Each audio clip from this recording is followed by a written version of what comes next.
Trump's tariffs have finally caught up with me and badminton.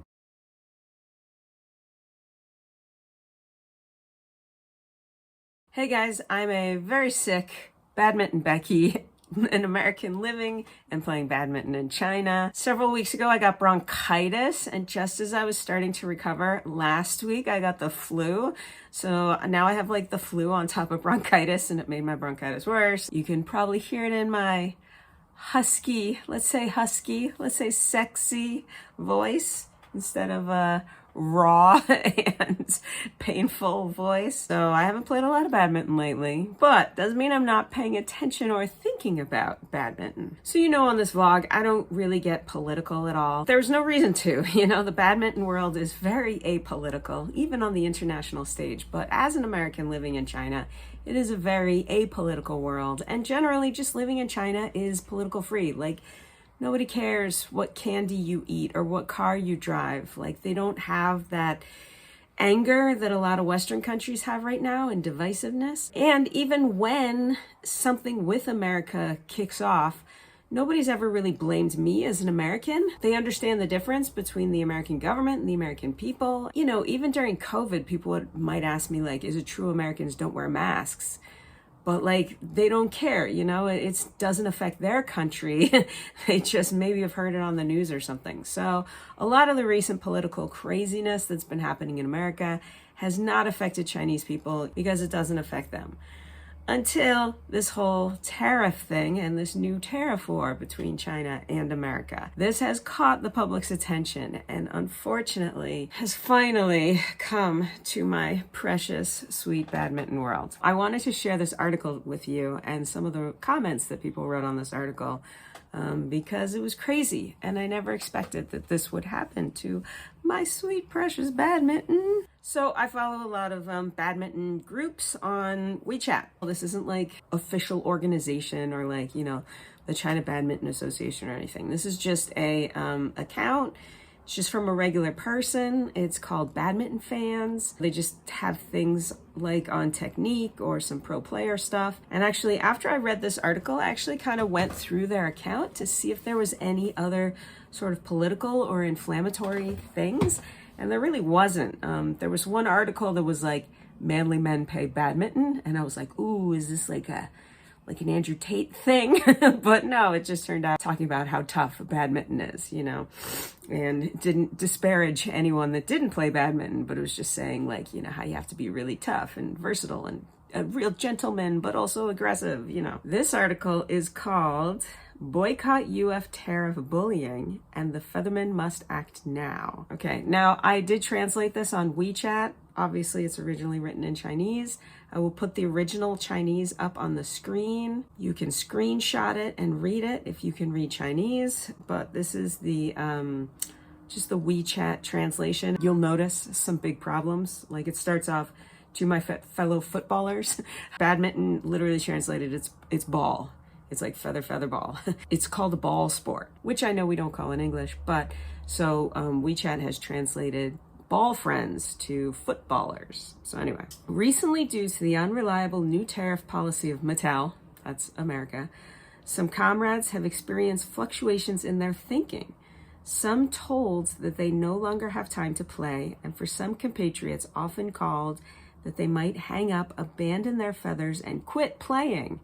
Even comrades who have struggled to come to participate in badminton activities still have a great mental burden, leading to uneven and unhappy badminton matches. So apparently the tariff policy is making badminton players have terrible matches? The extraordinarily high tariffs imposed by the US on China seriously violate international economic and trade rules and also violate basic economic laws and common sense and are nothing but unilateral bullying and coercion.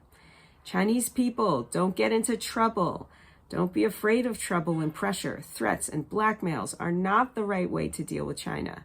If the United States and the United States, that's obviously a translation error, persist in fighting against the interests of both countries and the international community, tariff in war or trade war, China will always support the end. The cost of fairness and freedom is one generation, but the cost of bowing down, licking, and even being a slave is passed down from generation to generation. So you can see, I have heard this before about the tariffs, not in relationship to badminton, but just that like China can't bow down to America's will, you know? So today, all of us athletes must stand together. How can we back down in the face of American homogeny whose ancestors did not bow down? American goods may not be used. American Coke may not be drunk, and movies may not be watched. But for the sake of the forefathers and the next generation, we must fight the tariff war, and we must honor the end. As long as we think and work together, we will be able to win this tariff war. Safeguard national interests, maintain fairness and justice in global trade, and create a peaceful and stable development environment for future generations. Let the dream of the great rejuvenation of the Chinese nation as soon as possible resound reality. Okay, more bad translation. Friends, comrades, by the way, like comrades, it's the way you address like a peer in China. I know it kind of maybe has some extra meaning when you translate it to English, but it doesn't have any sort of old-fashioned meaning. It just means like we are equals. Friends, comrades, in order to promote the belief of the national feathermen to love sports, love family, love life, love the party, and to carry forward the determination to unite and work together for the sake of future generations, we hereby solemnly appeal from today on, all of our feathermen take the lead in voluntary boycott of U.S. brands, including but not limited to badminton shoes, badminton t-shirts, badminton socks, badmintos, badminton rackets, badminton trainers, etc. Some more bad translation. There it is. That is the boycott American badminton, which, let's be honest, of all the ways you could hurt America, I think boycotting badminton is maybe the least effective. I mean, it says boycott U.S. brands, badminton shoes, badminton t-shirts, badminton socks. Like, what U.S. brands? 3 major brands are not American. I mean, I guess there's sports brands. I guess there's American sports brands like Nike and stuff, but they don't make badminton stuff.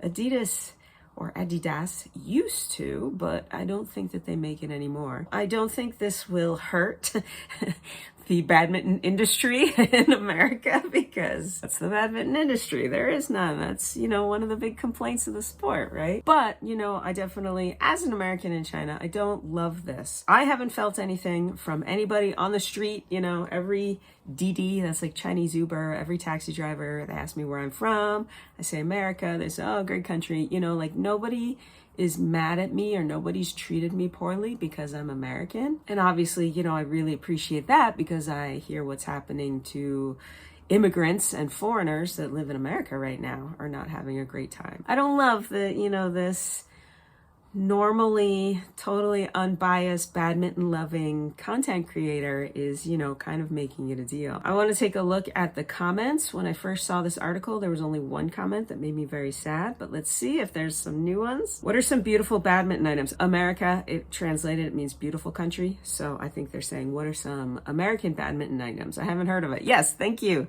My point exactly. Oh, Adidas. Reply, Adidas, not beautiful country. So they say Adidas is not even an American company. I don't know. Is that true? Country is Adidas from? Oh, Germany. There you go. All right. So not even American companies. My consumption class is not qualified to boycott it. It's stalling. I don't know. Again, poor translation. I think they're saying, they're too poor to buy badminton stuff anyway. Having played a game, I would never drink American brands of wine. You know, that's really common, right? A lot of countries, Canada especially, is boycotting American liquor. Support, firmly boycott American goods and buy Chinese goods, and China will win the trade war to fight for the glory of our country. Okay. Very nationalistic, but nothing against badminton players or Americans. This is the one that I saw. I'm determined not to play badminton with Americans. I haven't noticed anybody, and honestly, a lot of people don't even know I'm American. A lot of the people that I play with, they think I'm Russian. They just assume I'm Russian, even though they know I'm an English teacher. So I don't know how that works. It says never play in an American run arena. Yeah, not hard. I think in America, finding an arena, finding a badminton court is the difficult thing, not playing in it. Thumbs up and support. Decide to crush the American featherbacks. Being an American living in China, you always have to be aware of political issues. I do think that's probably the thing that's going to get me out of China. I've always thought that is some political issue or some war. I would have to leave immediately. I just hope this is just kind of a fever. I hope this trade war stops. I know Trump has already kind of backpedaled on a lot of the electronics and stuff. So there we go. Politics getting involved in badminton. But I wanted to share that with you so you know what's going on all around the world. Okay, so that's it. Wanted to share something a little different with you guys. Let me know what you think about it all in the comments below. But don't be mean and don't be xenophobic or anything. Don't have a lot of hatred towards whatever country you don't like, because we're all badminton players and we rely on each other. So let's bring a little peace and love to this crazy world that we are living through. All right, hopefully see you guys next time on the court. Bye.